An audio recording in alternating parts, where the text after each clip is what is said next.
Hello, everyone. Welcome. My name is Tessica Trong. I also go by Zhang Qiying or Zhang Qiying. 大家好，各位大家. I just really want to welcome you to this session on intergenerational leadership in Chinatown.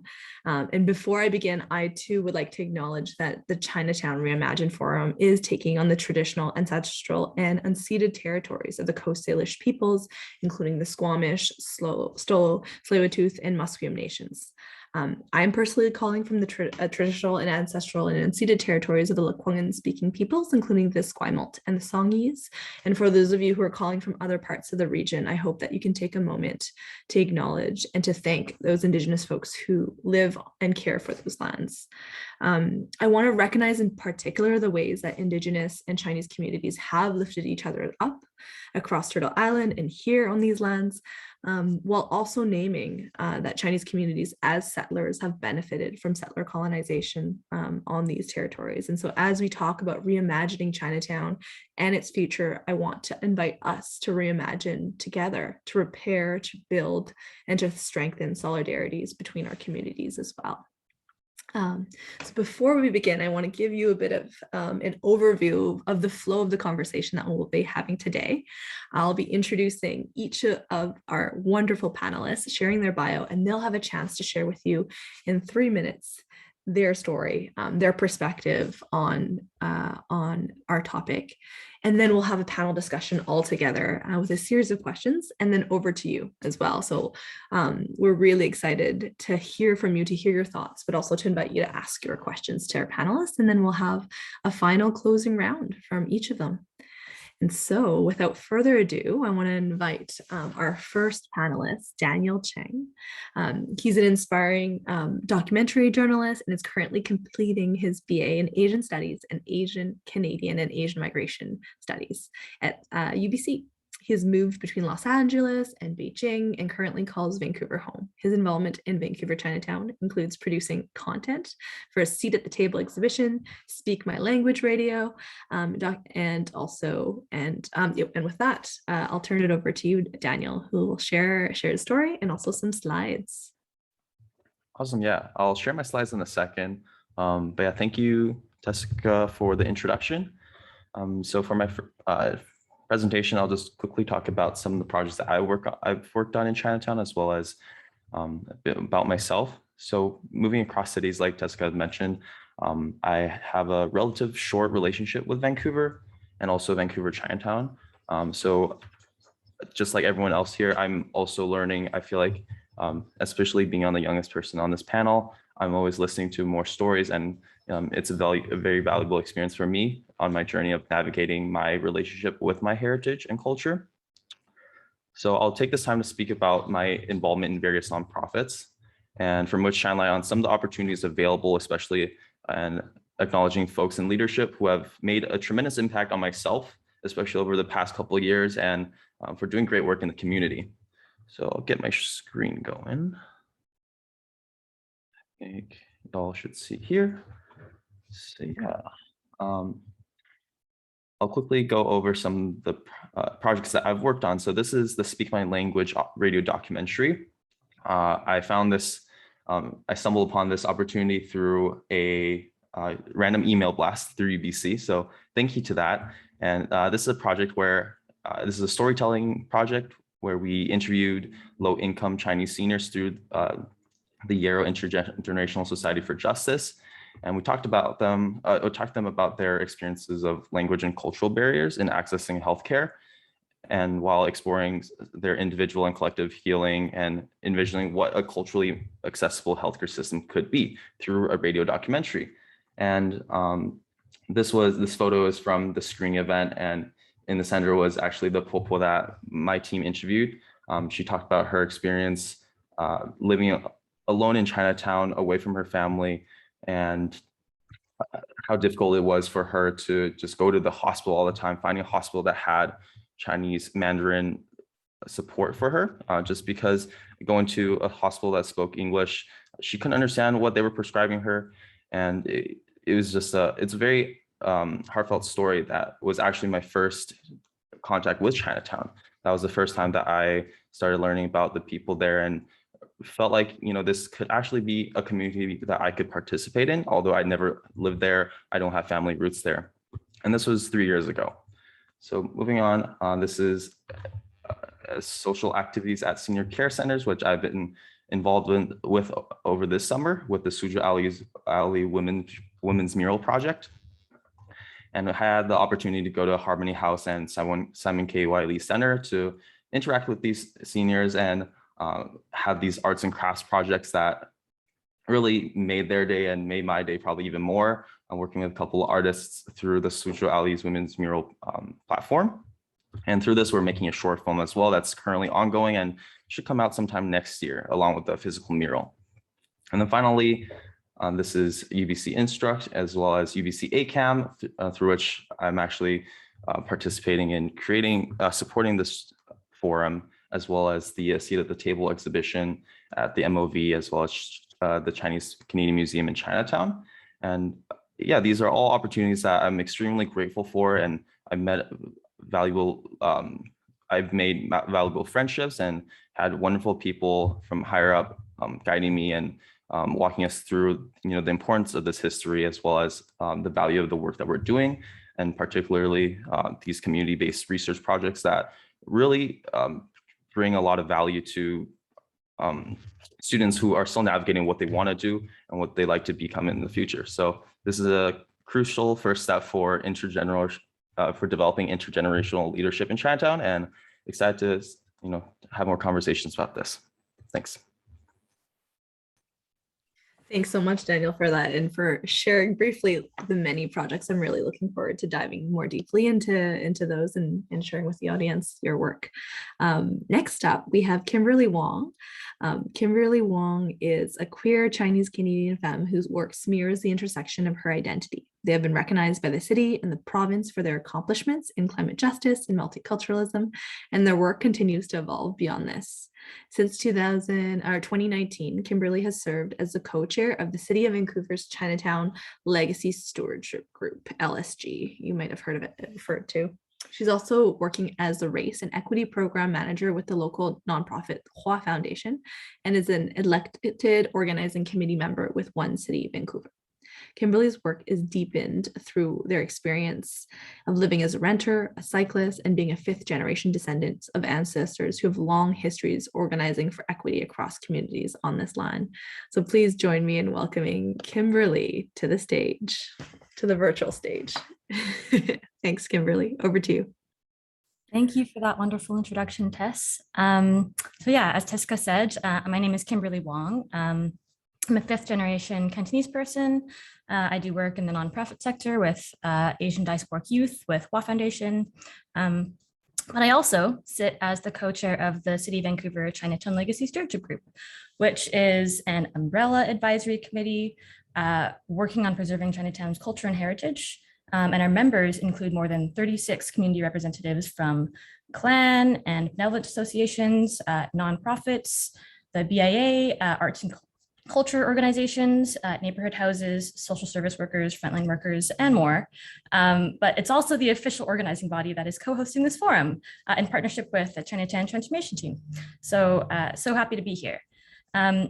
So with the Chinatown LSG, our membership and our working groups through pilot projects, I think we're slowly reshaping processes at a municipal level that create access for those in our neighborhood and community who otherwise typically wouldn't have the access to a city staff team or civic engagement processes. So we do lots, from advocating to amend small business bylaws in the neighborhood, to helping people navigate COVID relief services, to providing the infrastructure for community organizations to be in touch with clan associations, which are two somewhat unlikely groups that typically wouldn't be in the same room together. So like I said, we have quite a large and diverse membership from age to cultural community to spoken language. So it's always an interesting challenge to navigate these spaces, and particularly speaking for myself now as someone who often straddles many different worlds, bridging the gap between these differences, whether they be generational, cultural, or class-wise or otherwise. I think that there's often a tension that exists in this neighborhood organizing work. So straddling this is difficult, and it often requires us to do double the work. It requires us to be able to communicate and sympathize with those who may share thoughts and opinions that differ and from us and also may not benefit us, maybe that even further oppress us and that seek to take power and rights away from us. So organizing through the LSG as a body is a really unique thing, especially because beyond the advocating for city processes to become more equitable, advocating for pandemic relief, et cetera, some of the most difficult organizing has been around interpersonal relationships, because how do we, ethically represent the many low-income residents, the aunties, the small business owners, the Chinatown youth, the BIA, for example, under one body, and how do we equitably ensure that our reimagining of the neighborhood of Chinatown rests with the experience of all these different, very, very diverse people. So I will leave you with that. Interpersonal relationships and organizing has been an interesting thing for us to navigate, but I think the LSG provides us the infrastructure to be able to do this kind of neighborhood-based organizing with a large group of very diverse spectrum of people from the neighborhood in a way that I think is unique to Vancouver and many other cities, and it serves as a really good example of how it can be done. Thank you so much, Kimberly, for your work and for that provocation as well, that invitation for us to imagine and to question the ways that, Chinatown isn't a homogenous community, and there's a lot of challenging and complex and interesting conversations to be had about its future. Next up, we have Doris Chow. So Doris Chow and her sister are the co-founders of the Youth Collaborative for Chinatown that practices, shares, and celebrates the living culture and heritage of Vancouver's Chinatown. Their award-winning programs include Hot Plus Noisy Chinatown Mahjong Social and the Vancouver Chinatown Cantonese Saturday School. And they have connected people and places across generation in experiential ways. Doris has also been working in the Vancouver's downtown east side and Chinatown neighborhoods for the past 10 plus years in the areas of social enterprise, neighborhood food insecurity, seniors care, and public space. Doris has been serving on the board of directors at Hoi Ping Benevolent Association since 2012, and her inspiration, motivation, and approach is rooted in her experiences of having been a primary caregiver to a grandmother who lived in Chinatown. So thank you so much for your work, Doris, and over to you. Thank you, Jessica. And I realize once I'm in presenter mode, I cannot see my notes. Anyway, okay, I will try and figure this out.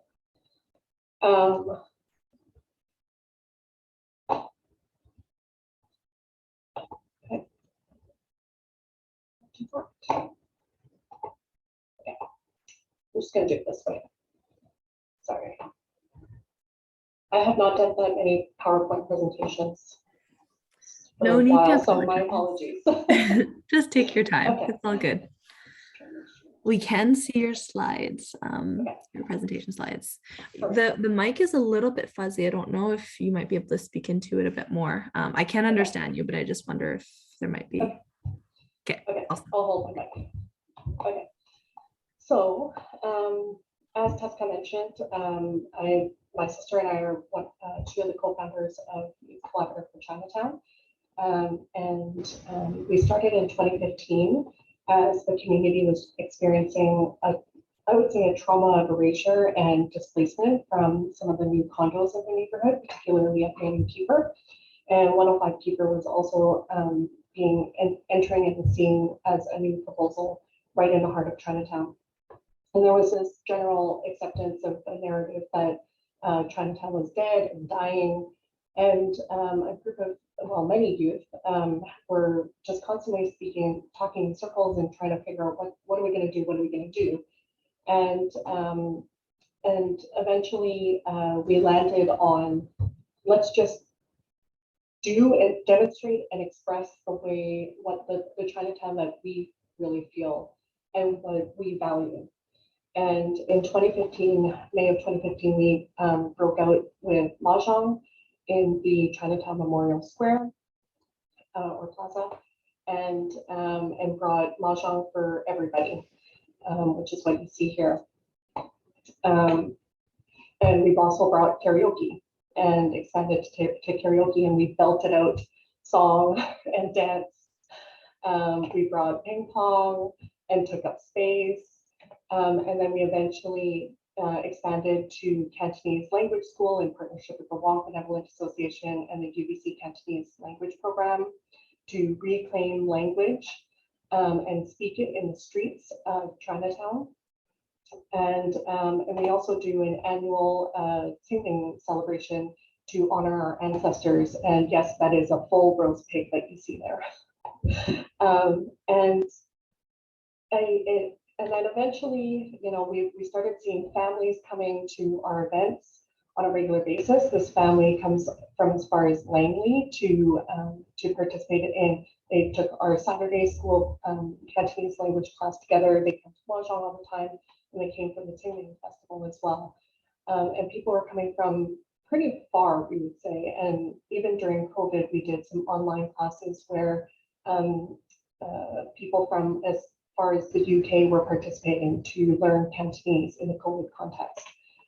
And in 2020, we were awarded with 2 awards from the Heritage BC in recognition of Hot and Noisy Chinatown Mahjong Socials, as well as the Saturday Cantonese classes. And this isn't to toot our horn. It made, we couldn't really figure out why. Why is everyone so drawn to this? Why are people coming from Langley? Why are people taking the bus from Richmond, where they live, at night and coming out on a Saturday evening to participate in Mahjong? We don't have alcohol. We don't have free gifts or prizes. All we have are some Mahjong tables that are sitting in the plaza for people to play. And I had to think to myself, well, why does Chinatown exist? That is the context that we're in Chinatown. And what is Chinatown? What are the values here? So I actually Googled it today. Why does Chinatown exist? PBS says racial discrimination and repressive legislation drove the Chinese from the gold mines to the sanctuary of the neighborhood that became known as Chinatown. In Journeys of Hope, if you have ever seen the book, was created through a partnership between the City of Vancouver and UBC, and was released the day of the city's formal apology for historical discrimination against the Chinese in Vancouver. And one particular, on page 16, a sentence says, the reality that Chinatowns are a unique feature of North American history, a creation of both the Chinese migrants themselves and the anti-Chinese racism they faced. And again, this intertwining of Chinatowns and anti-Asian racism. In Huffington Post, in this article, How Racism Created America's Chinatowns, published November 11th in 2014, there's a quote here. In 1877, a congressional committee heard testimony that the Chinese, quote, are a perpetual, unchanging, and unchangeable alien element that can never become homogeneous, that their civilization is demoralizing and degrading to our people, that they degrade and dishonor labor, and they can never become citizens.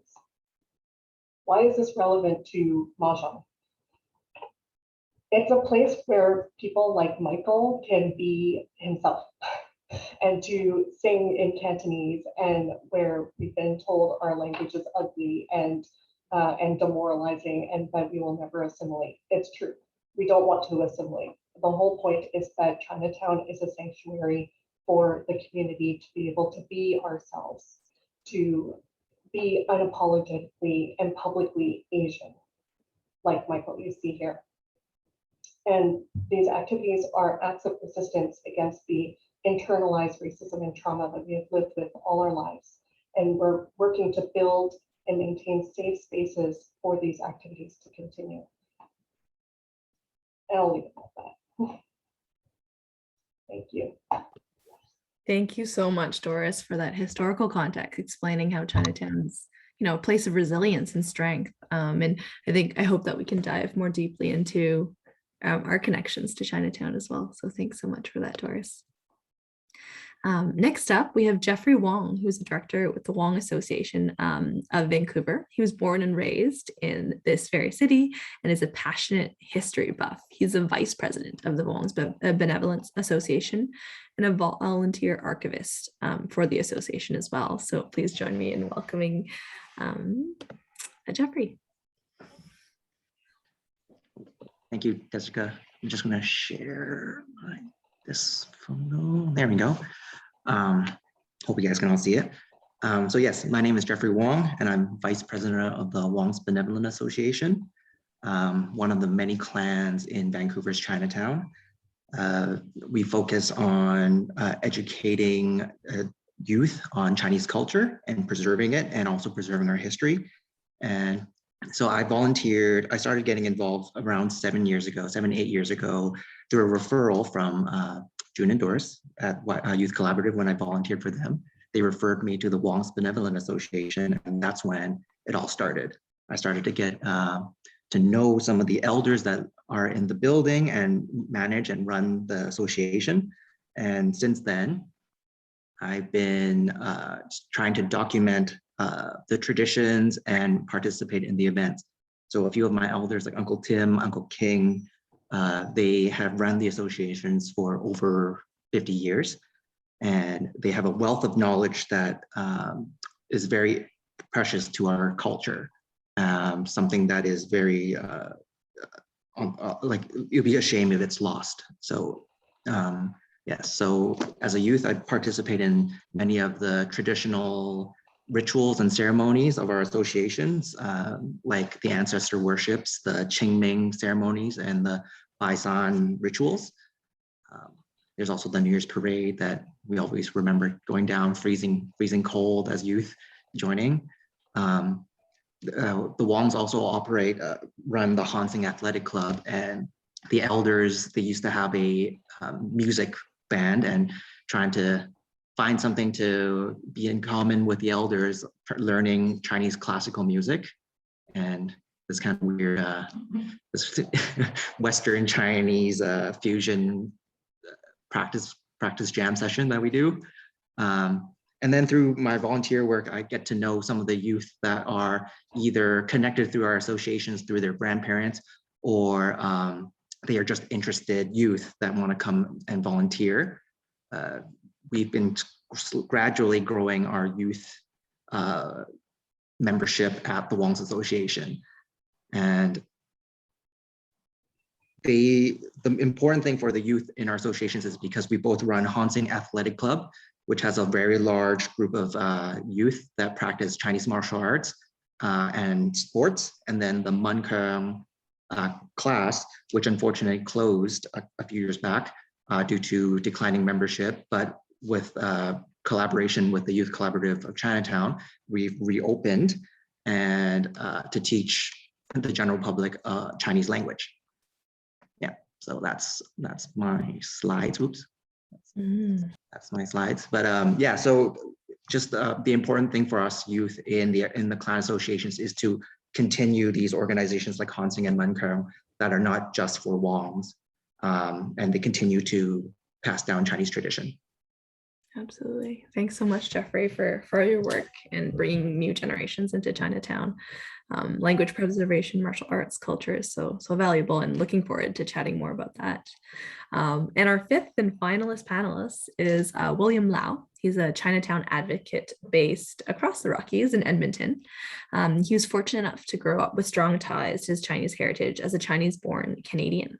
He averages 2.5 hours of Cantonese dramas 5 nights a week, enrolled in Mandarin bilingual program where nearly all his classmates were Chinese, and even started to learn to play the erhu and joined a Chinese orchestra when he was 12.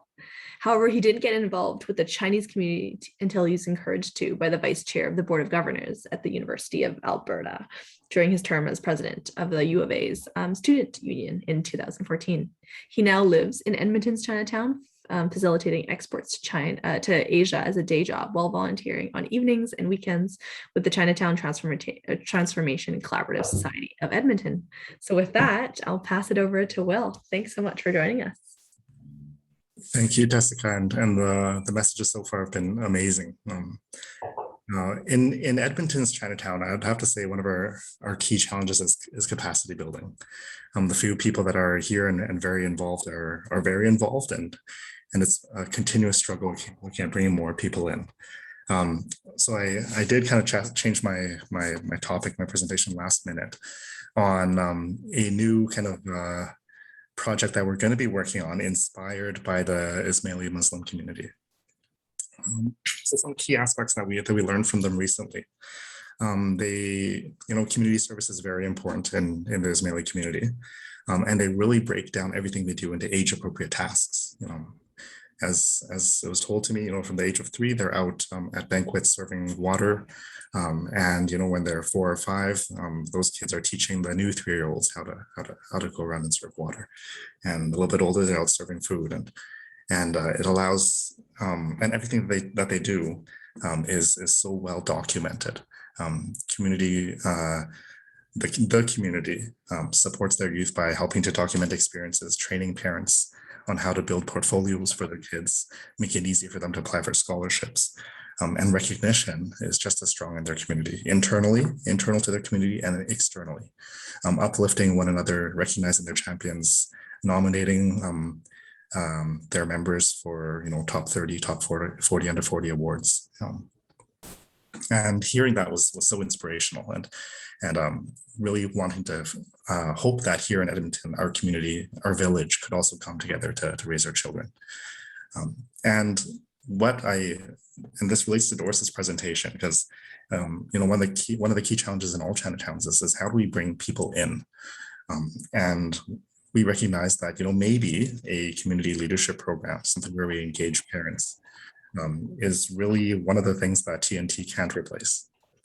And we're looking at, how do we build something that's so unique to Chinatown, that's focused on the kids, that will inspire and encourage parents to drive back into Chinatown. So this is a new project that we're just getting off the ground, weaving through a few organizations that aren't traditionally in Chinatown, from our bilingual program with about 2,000 parents across the city where their kids are learning Chinese, to assist community services that currently has a very small youth program in Chinatown, and trying to build some of these bridges up. The win for the parents, of course, is get their kids off their phone and away from computer games. And one of the big wins that some of the stakeholders are seeing from this, from the community perspective, is we really need to educate our youth and tell Chinatown's story. Right, it's not taught anywhere else, and for our community, as we talk about political engagement and voter turnout as a key issue, it often starts with having an issue and understanding an issue. And we're even envisioning that our next Get Out the Vote campaign will be through kids, to inspire their family members to get out and vote. So that's kind of our recent initiative that we're looking at building up, and hopefully through this, really helping to develop our capacity as well.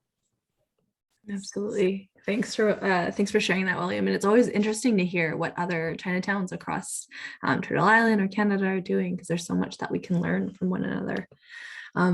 So with that, I want to start off the panel discussion, really starting with your stories, your connection, and asking you, why is Chinatown important to you and to your community? What drew you to doing the work that you do there?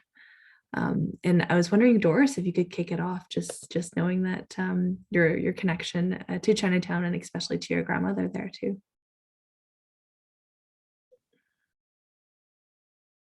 Oh, and sorry, you're on mute, unfortunately. I'm having a lot of tech problems today, apparently. Can you hear me now? Yeah, I can hear you.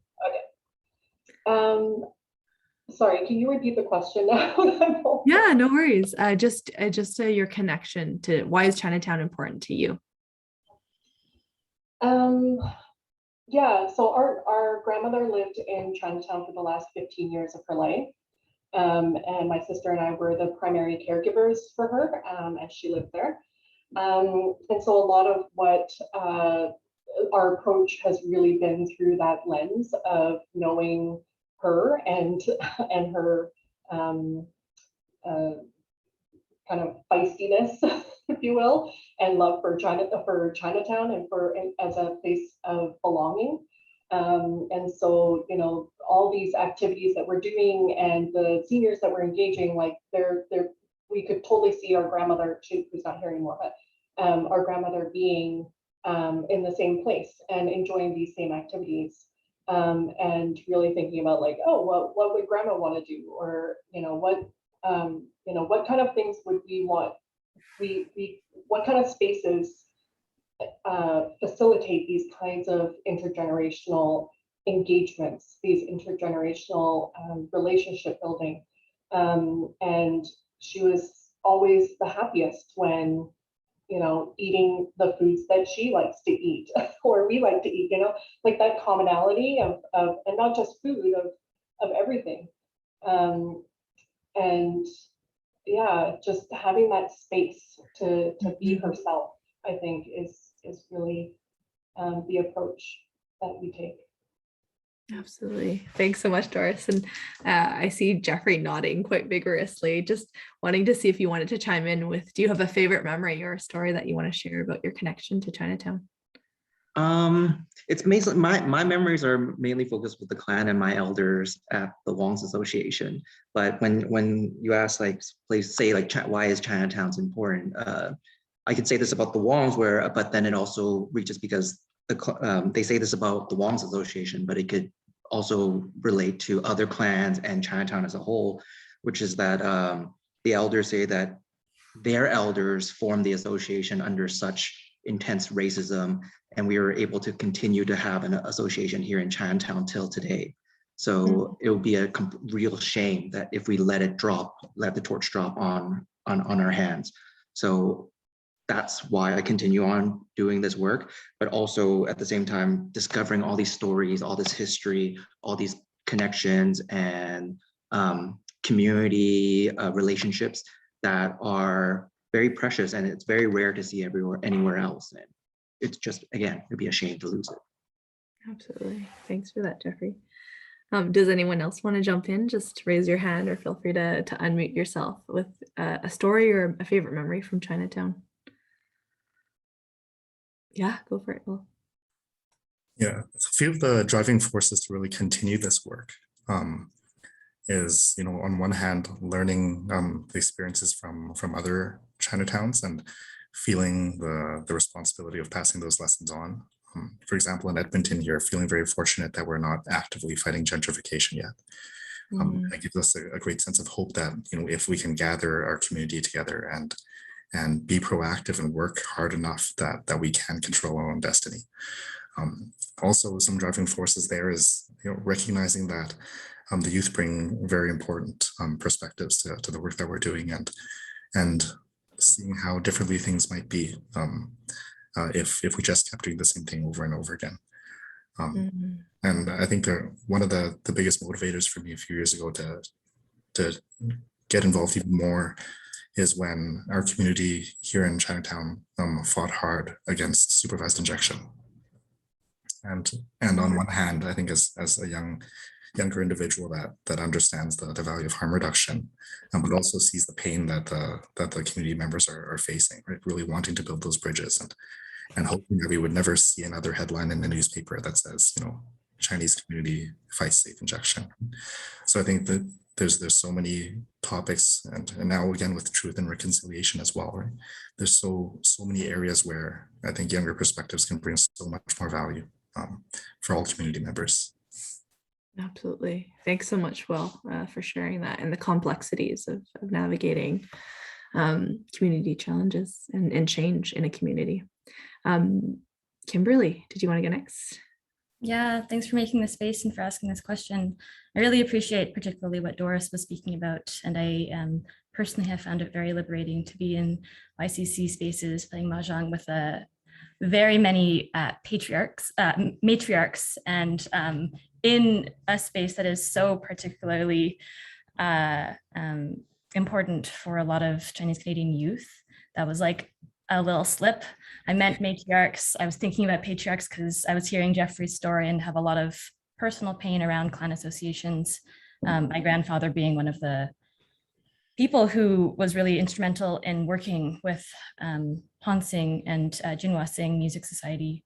Anyways, the reason I think all of your stories resonated with me was because a lot of people, myself included, come to Chinatown as youth in search of a kind of reclamation of cultures that we pushed aside when we were younger. So Doris speaking about internalized racism, Jeffrey speaking about passing down. Oh no, Kimberly, I think you might have cut.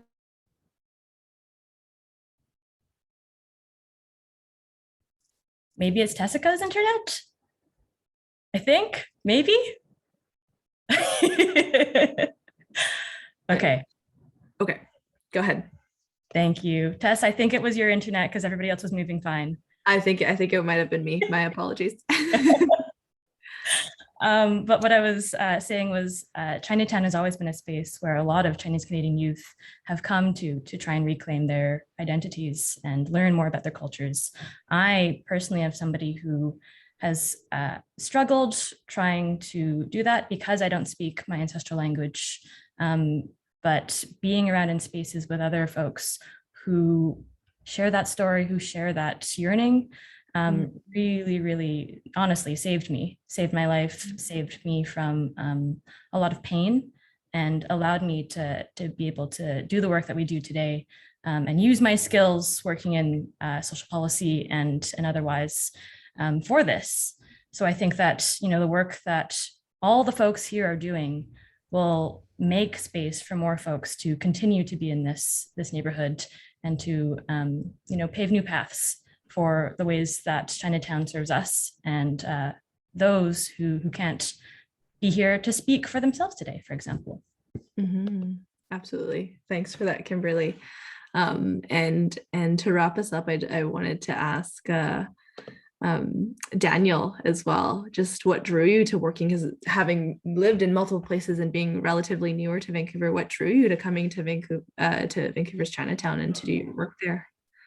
Yeah, so for myself, I think Chinatown to me, it holds tremendous value as a site of learning for its tangible and intangible heritage, and for especially younger folks and also new immigrants. It's a great entryway to become a space for listening and also learning about the history of Chinese Canadians, as well as, you know, the people who currently live there.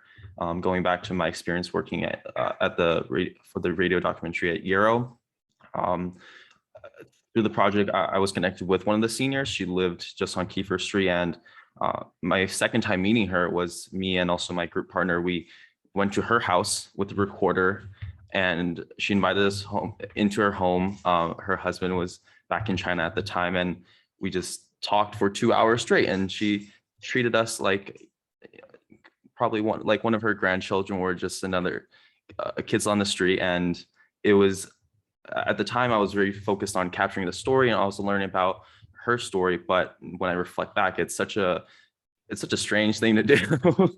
And but I really appreciate that experience, and it reminded me of conversations that I have with my grandparents, which I don't get a lot of opportunities to, since we live abroad with time difference, and also communicating over WeChat, you know, isn't entirely ideal. So yeah, it felt a bit nostalgic, and it also reminded me of, you know, what a great asset that I have with my being able to speak Mandarin. And, you know, every day I remind myself that, yes, I need to practice writing sometimes, try typing in Chinese more when I'm communicating with my friends, just to preserve that, because it really does fade away. Yeah, Daniel, I think what's coming up for me as you say that is that Chinatown just feels like home, like a home away from home, and having that cultural comfort, but living that out in public spaces. And I know many of you have alluded already to some of the challenges facing Chinatown, gentrification, the change that's coming. But I want to start us off on a bit of a hopeful note about dreaming out loud and together. I wanted to invite each of you to share, what is your hope? What is your dream or your vision for Chinatown? What are you each working towards through the projects that you've shared already? And feel free to jump in or raise your hand. I can start if it's okay with folks. I think that, Chinatown in Vancouver in particular is facing many challenges. One of it being that we are facing gentrification and the loss of legacy businesses and loss of many cultural heritage jewels in the neighborhood.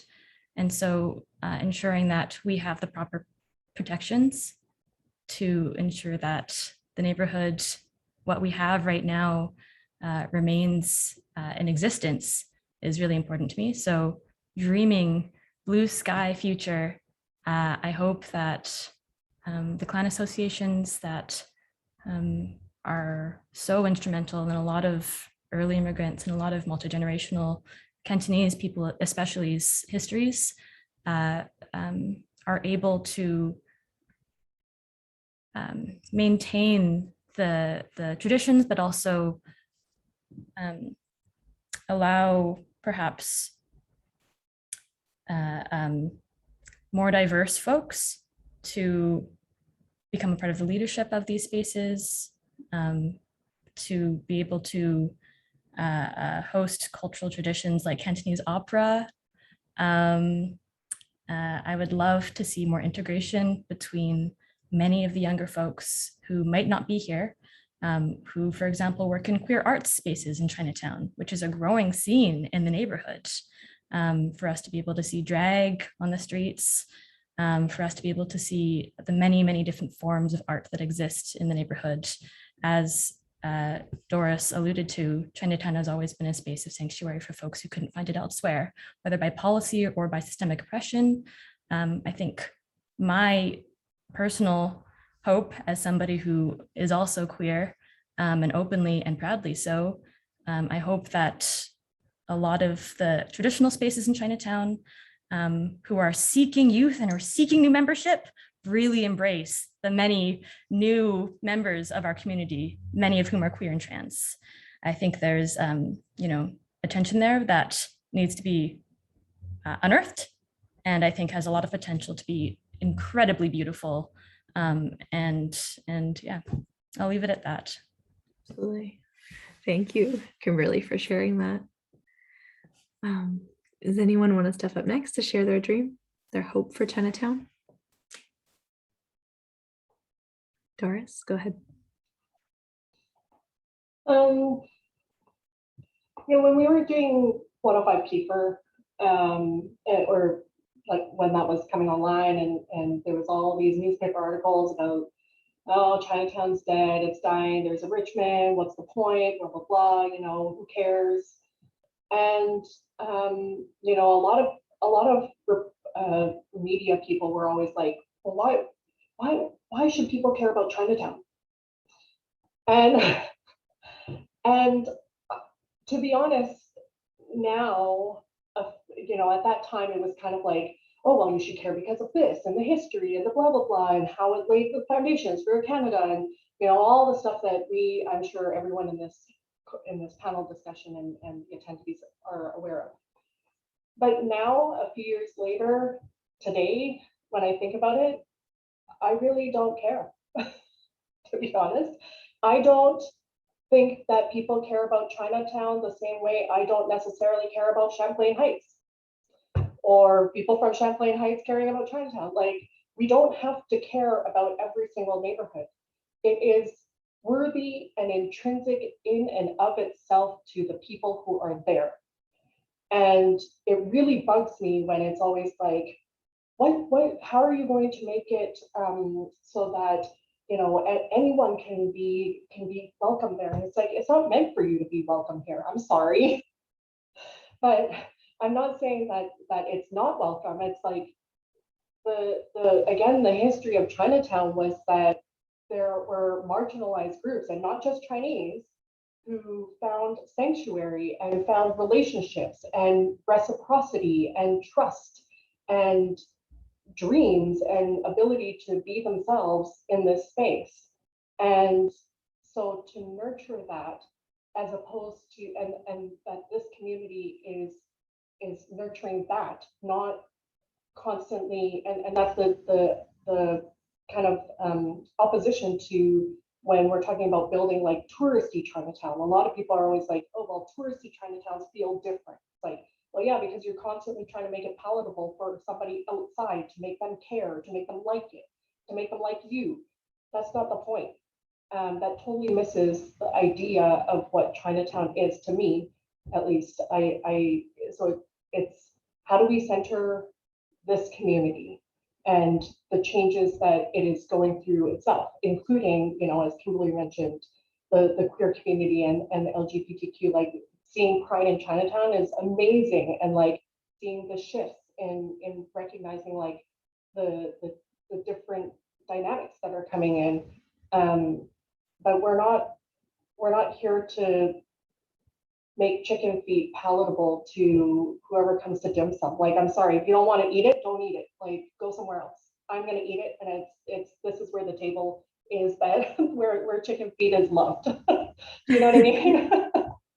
Absolutely. It's about who is this place for and who it isn't for, right? Let's center. It's a place to center folks. Yeah.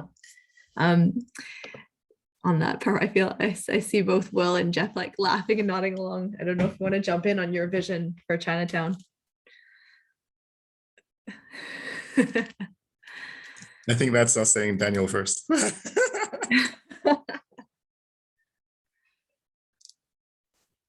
Sure, I can quickly speak.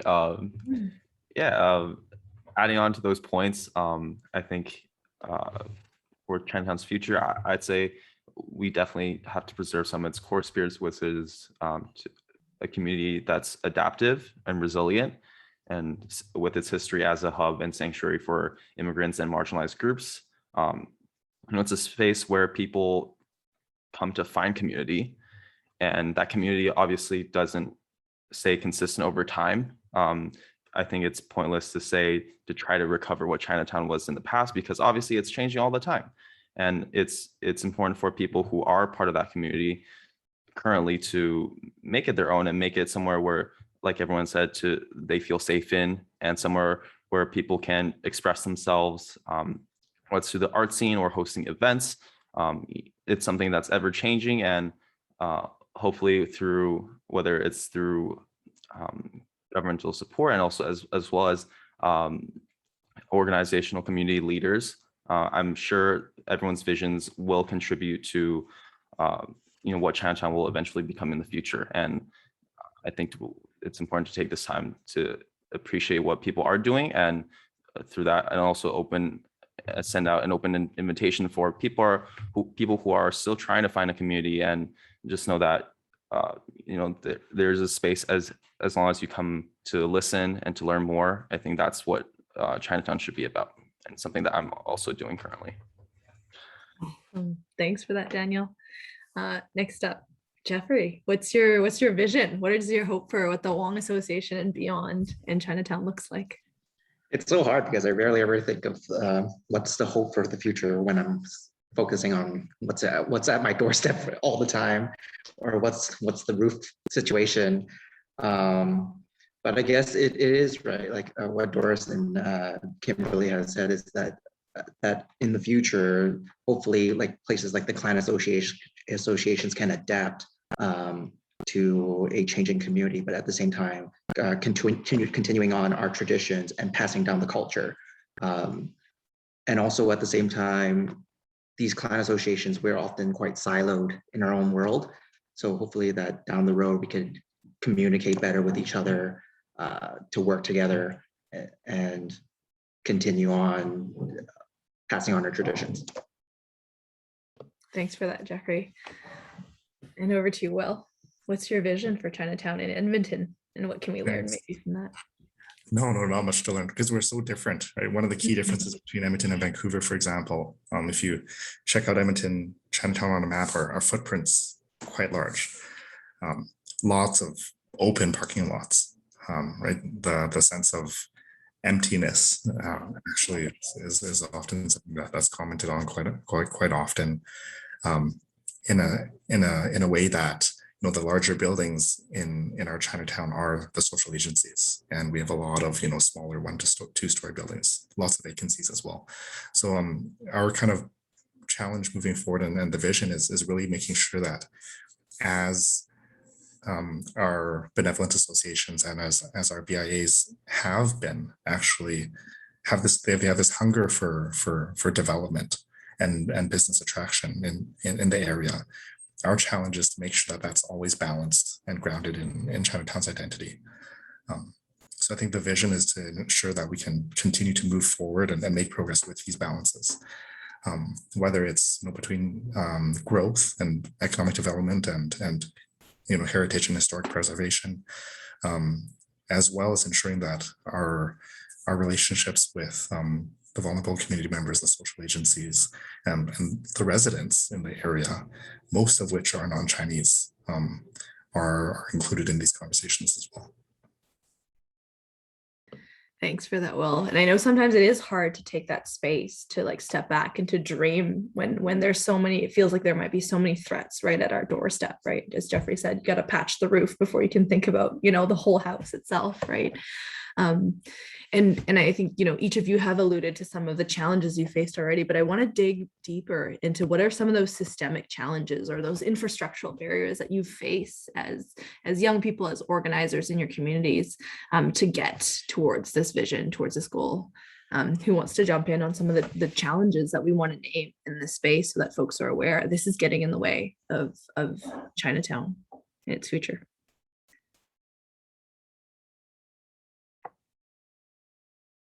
It's a big question. The first thing that comes to mind is just hoping that, the three levels of government, the politicians, the bureaucrats can value us as much as they do these other business districts. Right? There's just such a great contrast.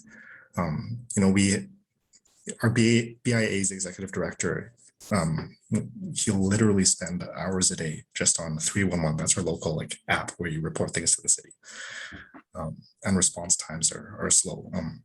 We got to a point where we actually had the BIA hired private security because 911 calls and 311 calls were just not responsive. Right? And now we're trying to assess how we're doing private security, because it could definitely be done better in many ways. Right? It's not helping to build these relationships at all. So there's a lot of work here to be done, but it just hurts us so much to hear that the business association went to that as a last resort, and now spends a significant amount of their budget just on hiring help because the city's not responding. Yeah, Kimberly. Yeah, this wasn't what I was going to talk about, but William, hearing you speak about this is one of the major challenges that Vancouver Chinatown faces. And what I mean is, when we are talking about issues of safety and security and cleanliness, for example, it's very touchy. And also, people are coming from completely different worlds when they're talking about these things. One could be coming from people who are creating this mess and are in the neighborhood and, doing quote unquote undesirable things, deserve a space to live in a dignified manner and find spaces where they don't have to. There's also validity to not wanting to be housed and not wanting to be, living in colonial manners. And then there's all these other things over here where people are coming from just completely different, like I said, worlds. So that is the first obstacle, trying to navigate speaking about these things when people are coming from such very different ways of knowing and perspectives.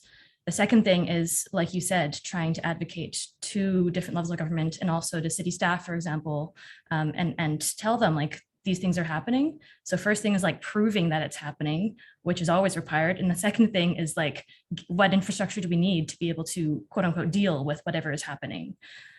Feces is something that comes up a lot and is I think an interesting example of in Chinatown how we had to prove that it was happening, and then also lobby the government to get cleaning machines and a specific human waste department to be able to pick up the feces because it is a specific thing that engineering can't do.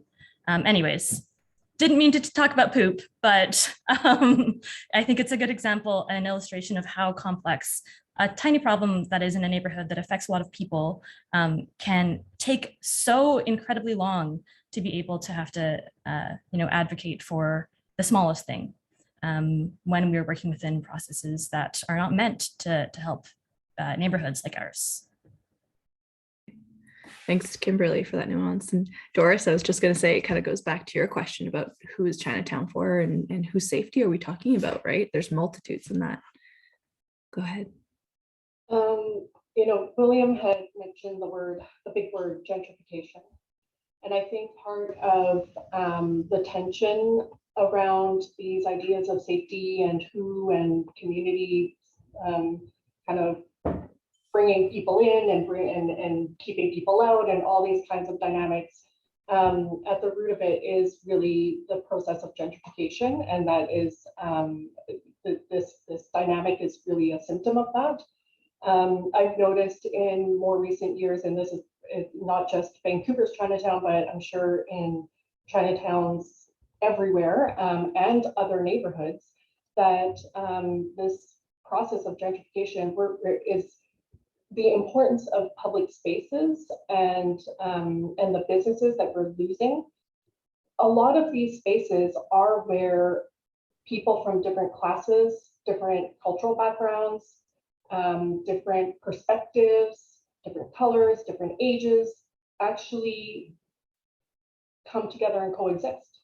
So for example, New Mitzi's in Chinatown, we've lost that. On check day, you would go to New Mitzi's and have lunch, and you would see so many people, low-income people who just got paid, and they had the money to go to a restaurant, a sit-down restaurant, and order food and have that dignity. And all the staff who were Chinese were friends with them. They all knew each other. Gainwa, another restaurant, where you could talk to the owner and they would know everyone who lives in the SRO upstairs, and they would provide jobs for them too. This is where the relationship building happens. Public spaces, same thing. The parks and the streets where we see people, just sitting around or whatever. They all know it. Like those are where those interactions happen, and we see each other as humans on a level playing ground. Like where we're just being those spaces where we can just be from and commingle and coexist. We're here for the same thing. We're here to buy, Woodward's $1.49 day, or Army and Navy. I know it sounds trivial, but these are the process. Like as we lose more and more of those spaces, the more and more we don't know anybody who is of lower income or higher income, or have the ability where these worlds even intersect. And I think that really, when we're talking about the history of Chinatown and how so many different groups existed and continue to exist in Chinatown, where there are mutual relationships that are built between Indigenous and Chinese and Black community and Indo-Canadian, like all these kinds of, for some reason, they're all historic. But and that's because all those spaces have gone.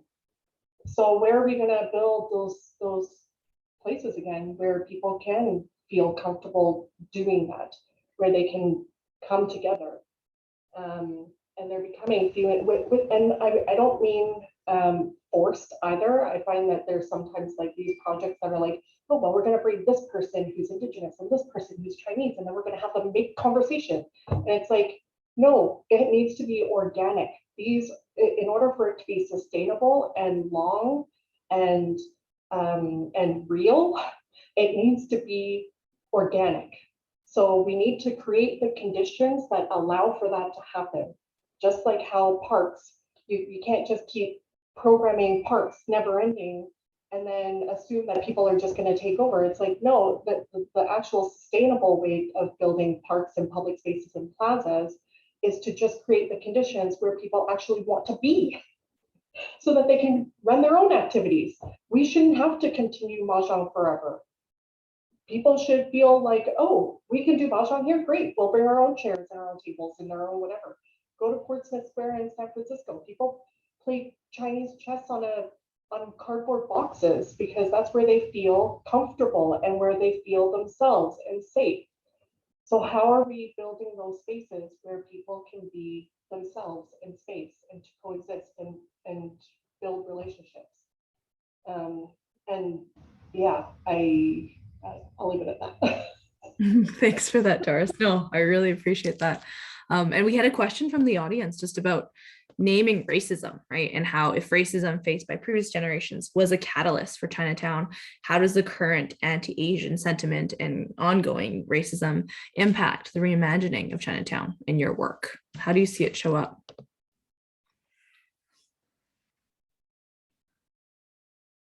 Think is that your way of inviting?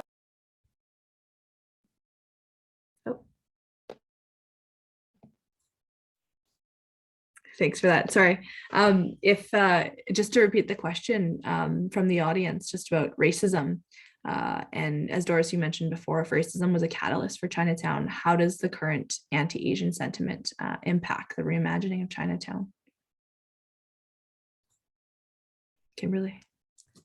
So first I want to, echo and really say that I appreciate Doris's comments. And I think perhaps some of that tension, at least what I've witnessed, particularly working within city processes, is that folks who are making decisions for the neighborhood typically have the choice and access to be able to leave the neighborhood. And so this organic coming togetherness that you're speaking of doesn't exist with people who just come to Chinatown for a meeting, just come to Chinatown for a activity. So folks who live in the neighborhood are vastly underrepresented in civic engagement spaces and in decision-making spaces, as we know and are observing now. But to answer the question, I think that some of this, intergenerational trauma, current trauma, ongoing trauma has resulted in a lot of protectiveness, a lot of not necessarily gatekeeping, also gatekeeping, but protectiveness from and othering that exists when people are hurt and when people are targeted. There is a who is doing this, let's find the culprit. And so there's this kind of carceral means of responding to trauma. It's a response to the racism that we've experienced intergenerationally and also now. And so I think it impacts the reimagining of Chinatown in that I've witnessed a lot of people become really protective over things like having just Chinese people in spaces for Chinatown, with people holding on to power for reasons that are not to help the neighborhood, not to do what they originally came here for, but because they're worried that people who come into the space will not understand all of the trauma that they've gone through and will not understand the things that they originally came here for. So yeah, just a little zooming out, big picture thing. I think that that's one of the ways that it can manifest. Absolutely, absolutely. I think just that the fear and that residual trauma from racism, unfortunately, is sometimes internalized, right? Does anyone else want to share or speak up about the ways that racism or anti-Asian sentiment impacts your current work?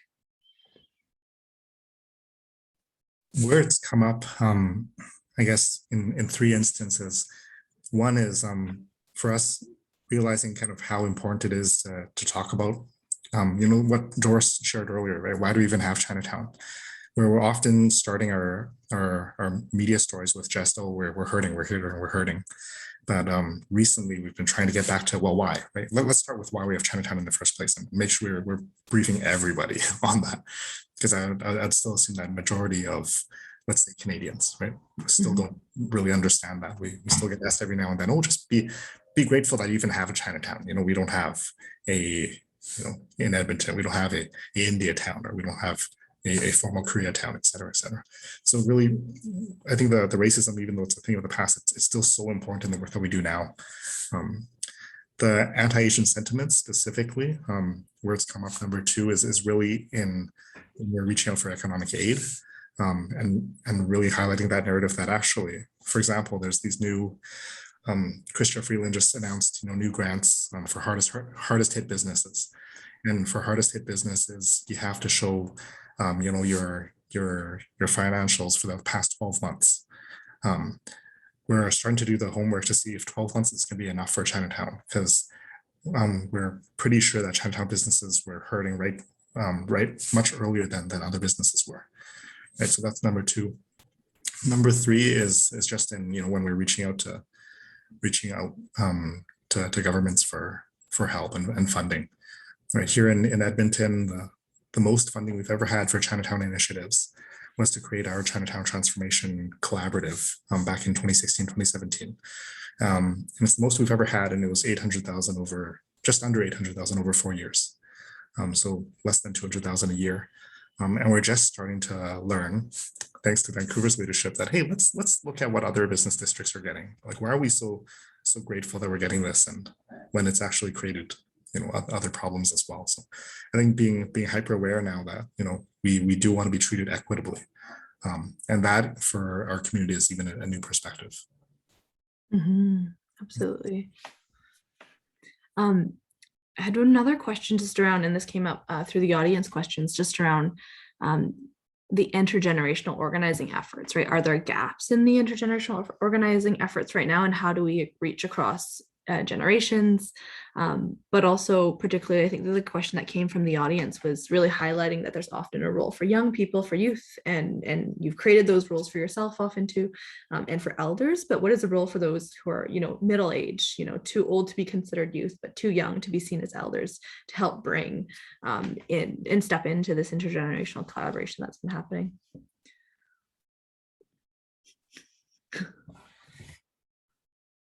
Jeffrey, I feel like some of the work that you've been doing at the Wong Association seems to address some of that, if you want to share. Yeah, there's always this the question of the lost generation, our parents' generation, the 50s, the 60s. It's always the 80-year-old, and then now for some reason there's a new wave of 30 and unders that are interested in coming back to Chinatown. And there's historical reasons for that. The lost generation got a chance to leave Chinatown, and then they just never looked back. But these days, it's created this issue now that there's 30 and under, and then there's 80s.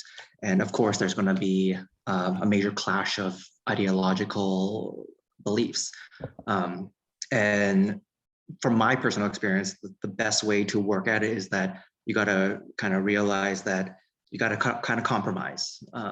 Explain to the elders your perspective, and this is not just your own personal perspective. You have to speak for, say, the youth of your organization or the group, and then they will tell you what they think, and then perhaps you have to find a happy medium. Quite often I found that it's going into these associations with the elders, youth views are just so strong that butting heads quite often happen, and it doesn't really work well on either side. If you just work at it too hard. So it's just finding a happy medium. Yeah, but the importance of listening to each other, because there are those generational divides, and thanks for naming the lost generation as well, folks who kind of stepped away, right, or were pushed away. There's one more question, Doris, just following up, I think, with your comments about designing public spaces. Someone wanted to know, what does it mean for spaces to be designed to allow for those organic relationships and to develop that sense of belonging to place? I think your work around placemaking is so interesting. And how can city planners and folks who are working on design prioritize to enable relationship, sense of belonging, connection? Yeah. It actually doesn't need much. Like access to washrooms, chairs, or seating, maybe some tables. Even that is not super necessary. Some shade, cover from the rain in Vancouver, like these kinds of very basic things that actually let people be outside. And to provide, the other part though is that that when communities want to hold things in places like the Memorial Plaza, that there aren't barriers put up for that organizing. So there were times where we were receiving some funding, and they were like, to funding to hold hot and noisy mahjong, and we were being treated as if we were like a festival that was bringing thousands of people, And they were asking like, where, you know, are you going to distribute notices to the neighbors about noise? How loud is the amplification of your karaoke? What garbage disposal means are you going to have for people? Are you going to have recycling and composting and available to people? And what's the traffic flow? Can you create a map for us to show us where, so that there's no obstruction to pedestrian or vehicle traffic? And it was like, we have like 100 to 200 people coming through the span of 2 hours, sorry, three, maybe 4 hours. And it was just kind of absurd. And these kind of institutional barriers were kind of like, maybe it became so cumbersome and we had to liaise with so many different people. It was like, you're gonna have food, and we're like, yeah, well, like juice boxes, you know, like just even just thinking about that question was like so odd and put up so many barriers, that we were kind of like, I would rather pay out of my own pocket to pay for this event than have to go through those barriers just to create community and do stuff that people just want to come out and do. Like, this is a public space. Why is that a hindrance? And so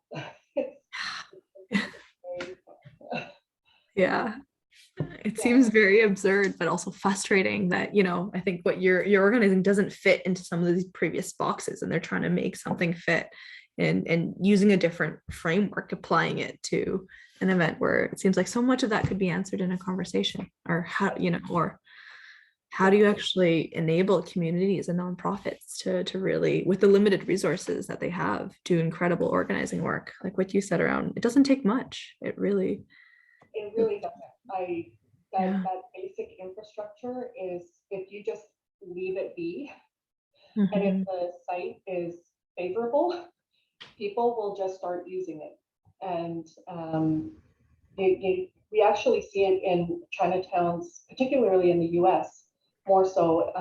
And if you go to the Chinatowns there's always some sort of a park or plaza where everyone is just gathers naturally. There's no one coming to say, oh, we're gonna do mahjong from this hour to this hour, and everyone's, you know, there's people who are staffed to bring this and all this kind of stuff.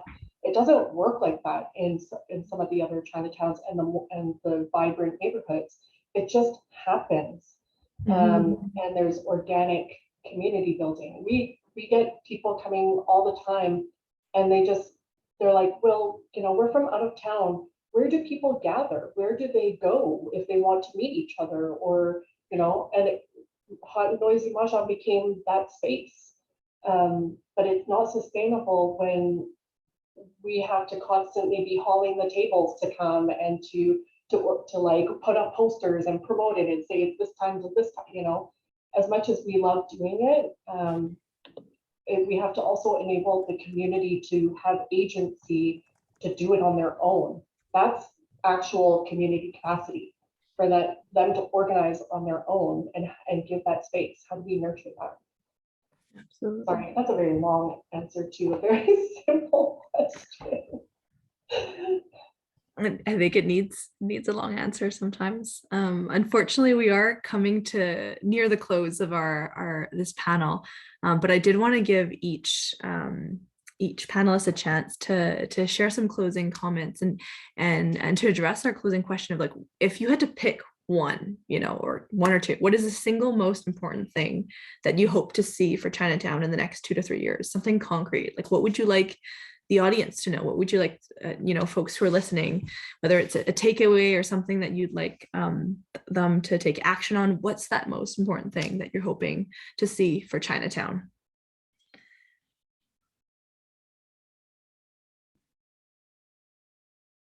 And I'm happy to select someone if anyone's feeling really keen to kick us off. Yeah, go for it, Will. Thanks, Jessica. I think the one thing I'd really love to see is to see the lost generation, as Jeffrey mentioned it, bring their kids into Chinatown, because I think they'll be the next ones after us, and we need that too. I think thinking back to that question, that there's so much there to offer, whether it's their kids, whether it's helping us in our in our under 30s, bridging us with those over 80, tapping into their work and their professional resources while they're still working. Because I think for those of us, I just hit 30, I'm 31, but once you hit that stage, you wonder how often can you still contribute like this for, right? Because that's, the priorities are going to have to shift soon. And when that happens, hoping that there's generations after us as well. So I think seeing that whole spectrum fill out would definitely be a priority. Absolutely. Thanks for that, Will. Daniel, do you want to go next? Sure, yeah. On my end, I'd say this is what I'm going to say is more of a long-term goal, but I look forward to seeing more about Chinatown and what Chinatown is today through various educational institutions. That's so through UBC, but also even through high school.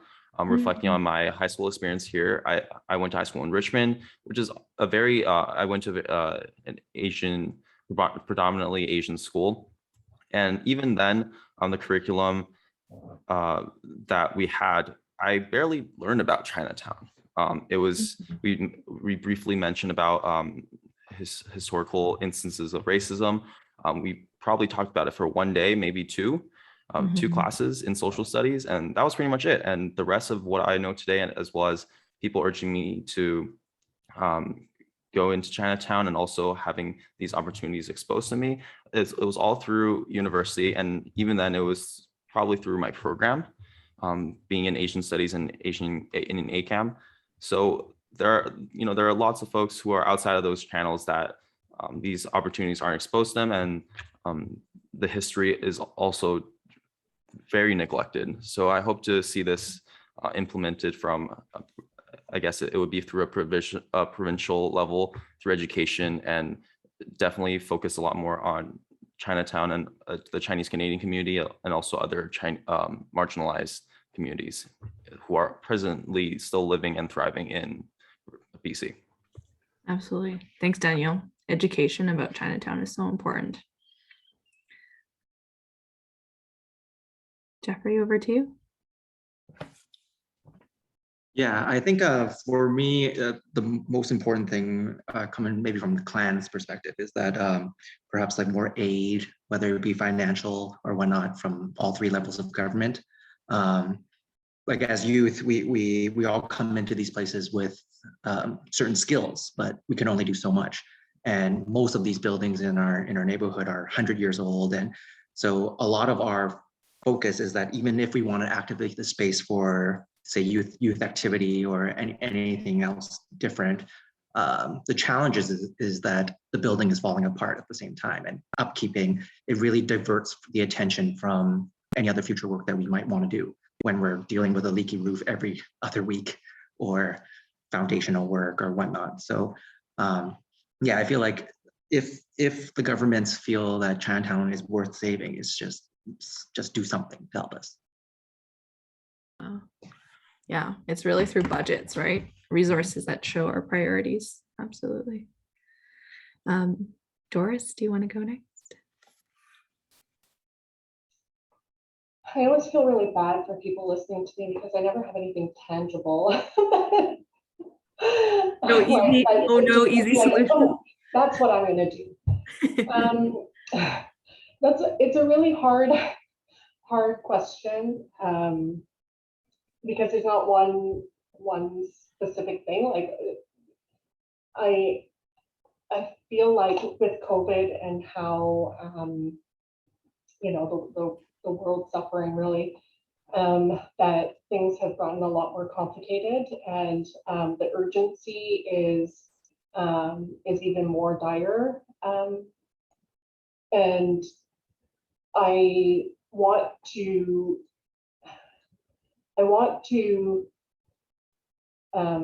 politely stress that we kind of need to spend more time supporting and building the our dreams, you know, when we're talking about our dreams for Chinatown and what those are, and building on the values whenever we're talking about Chinatown and what we envision. Because we're spending a lot of time articulating and meeting and writing and drawing and planning these dreams and hopes, as opposed to taking actionable steps towards them. And as we don't, like, the less we just keep talking about it, like there's this analysis to paralysis, and that's exactly why, you know, we brought out mahjong tables, because frankly, we were about to start at that time, Catherine was there, who's now in Edmonton, and as a planner, and we were like, oh, let's create a youth-oriented Chinatown plan, neighborhood plan. Let's go through a process to do that.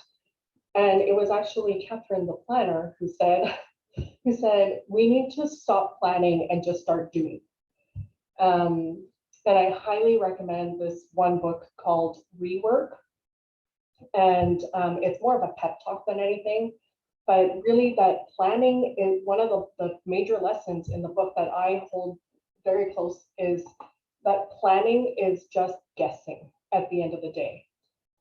You're trying to feel like you're in control of things that we don't actually have control over. Things happen, you know, we're okay, we're going to have this committee to do this, and they're going to guide this and blah, blah, blah. It's like, well, we're also human beings, and pandemics hit, and, you know, and we become having like these tunnel visions, and we also need to have the skill to improvise as things happen.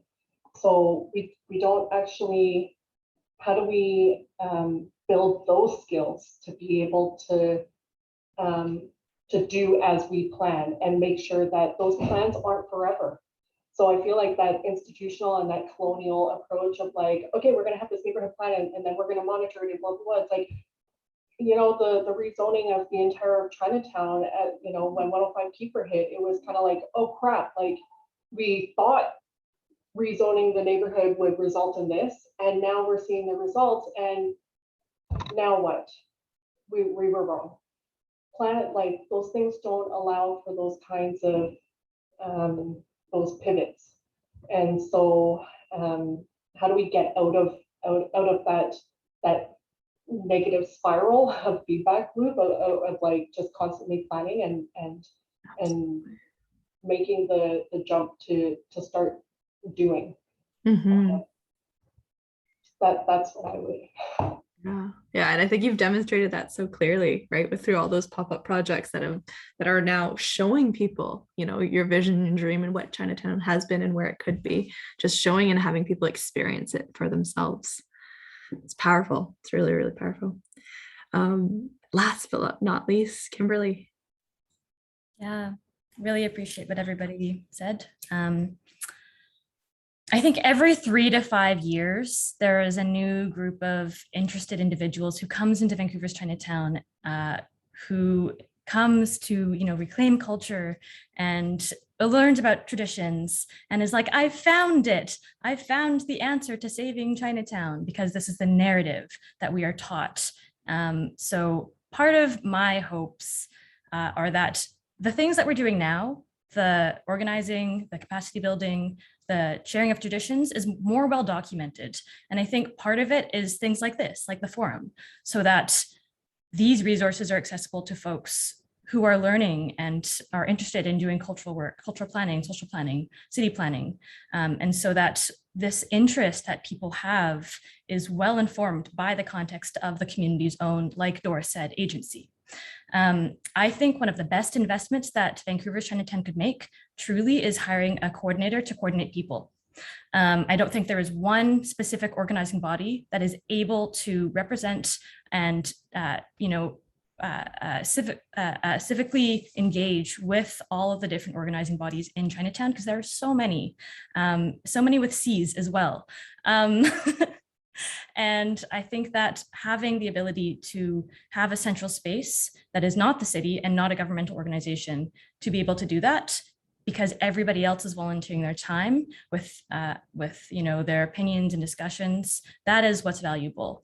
having us do the like setting of agendas, creating of policies and projects. That should not be our job. Our job should be advocating for what we know is best and is our experience.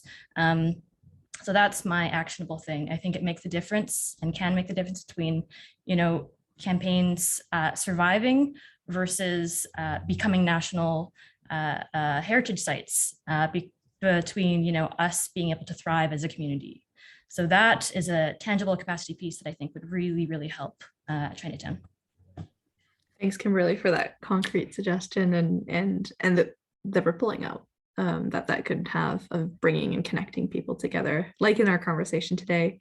We are unfortunately at a time, but I just want to take the time to acknowledge and to celebrate and to thank each and every one of you for all the wisdom that you shared on our panel today, but much beyond that, the work that you've been doing in community for so long. And I often don't think that we take enough time to celebrate and to cherish our community leaders. So thank you from all of us for the work that you do.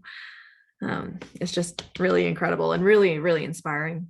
I do also want to thank the Chinatown Transformation team for all the work that they've done to bring this together. Vincent, Helen, Alan, so many others that are here today on this call. And thank all of you for showing up, for listening, for spending an hour and a half on your weekend listening to these incredible leaders, their stories and their visions for Chinatown. And I invite you to ask for yourself, what is the role that you can play to build intergenerationally and to help shape the future of Chinatown. Thank you so much, everyone, and have a wonderful rest of your weekend.